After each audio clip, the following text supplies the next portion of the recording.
Welcome to part 2 of Maintenance Control website.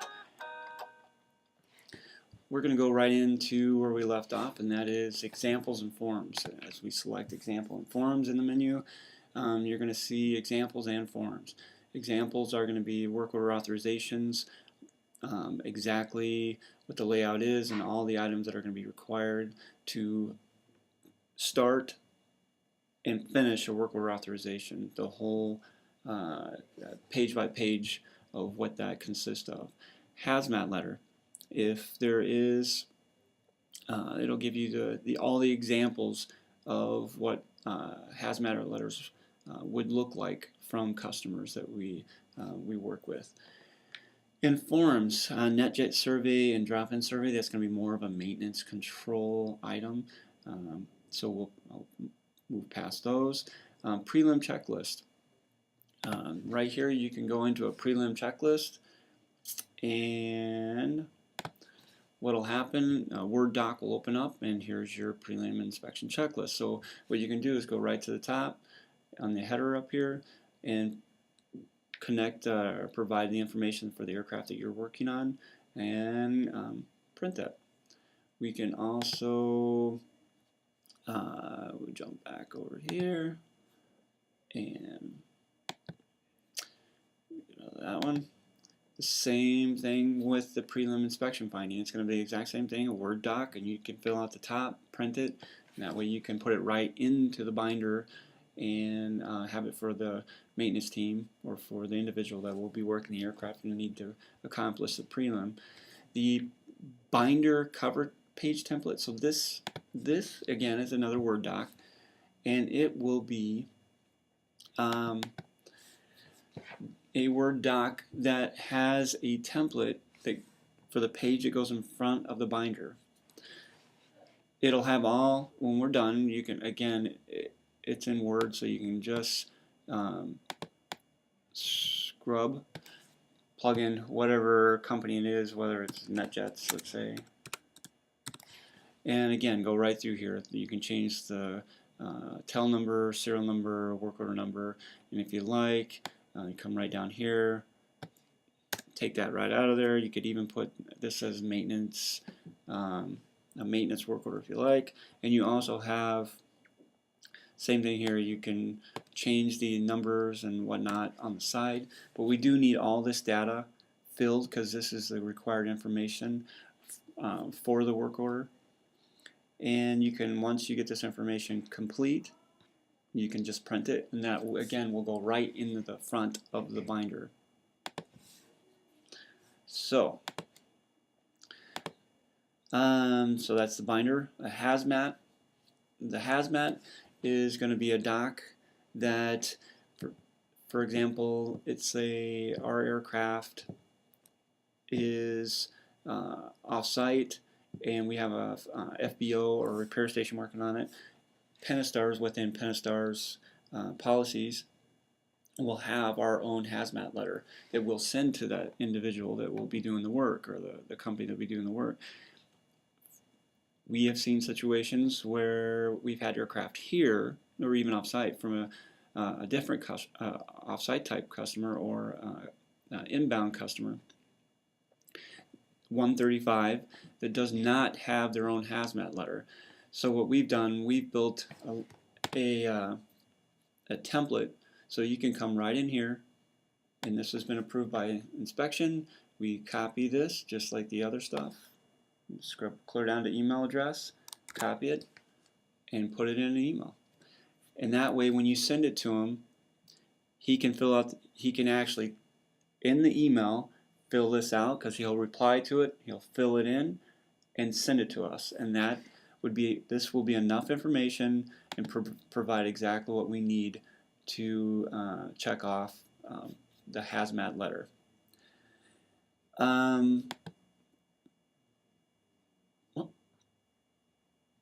Sorry about that.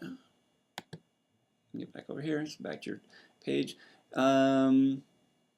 As far as blanket work order authorizations for all the aircraft that we manage that are on blanket work order authorizations, So say on a weekend or off hour, off shift, one of these aircraft require to have a work order open up, you can always open this up and see that these aircraft do not need to have a work order authorization built for that work order. We have them on a yearly or whatever plan that it's on.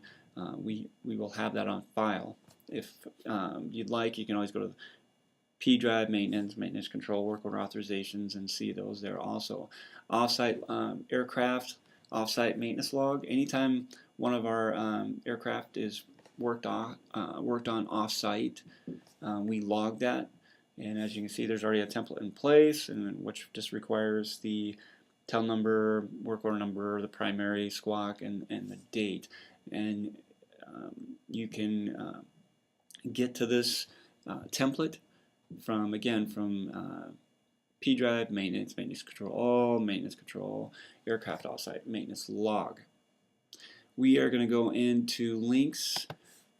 If you have an aircraft offsite, this is a good place to go. Let's say the aircraft is broke in Denver, Colorado, Medford, Oregon even.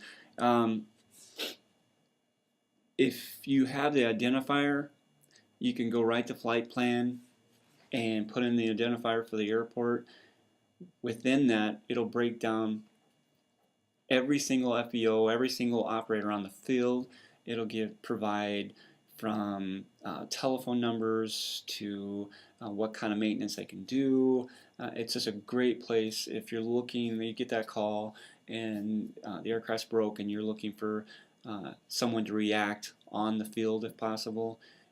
This is a great place to find that information, or at least get started. Flight-wise, it's just tracking information, so if you want to see where an aircraft is in flight or in place at the time, that's where you can go with that. And MetroJets is another great one for a project coordinator or for someone that's building work orders. If in an aircraft that's overseas, MetroJets is one of the primary operators or repair stations that we use. Again, this link will provide you their website, which runs right into all their phone numbers, and it just makes it really easy to gather that information. And as you can see, there's if you need to get a hold of NetJets or somebody like that, there's that information here also. And I think we're going to finish up with the 4-hour call. I think it's still going to probably be more of a maintenance control item that would follow up on. It's built in the same format as the rest of the checklist. This is what it consists of: 4-hour call procedure, what maintenance is, item of it is, from maintenance control to flight, back to maintenance control, finishes up with maintenance control. And again, it has an example, so you can copy and paste this information. Once it's been put on, determine that it's going to go on 4-hour call, copy that, open the email, place it in the body, fill out this information, that email goes out. And if you need additional people that know that to see this, you can add them. But what this does is let everyone know, all the appropriate people know, that this aircraft has been put on a 4-hour call. And there's going to be follow-up in that for when the aircraft, the time that it was put on, and maintenance control will follow through on that, and then there will be an example here for when the aircraft is being removed from 4-hour call. So that tag will go out, so everyone, all the appropriate people will know that, hey, the aircraft's back to green and the aircraft's good to go. On the last section of this, we'll just touch base really quickly, and that is customer.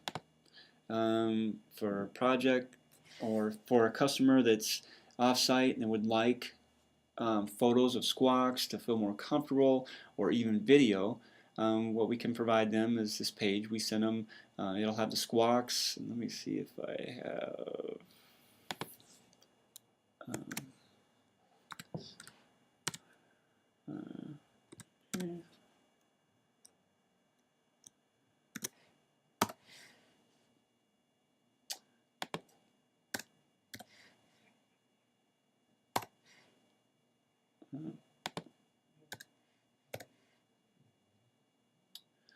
we'll go back to this one right now. anyway, they can click on the photo and they can get a real clear view of what they're looking at or what we're needing approval to go forward on. So if they click on the photo, it goes to a larger photo. If you would like to, we can send them video, so we can also have audio with that and narrate through it. So a customer really has a good feeling of what, especially if they can't be here and they need to approve something, it gives them a good place to go and see exactly what we're looking at.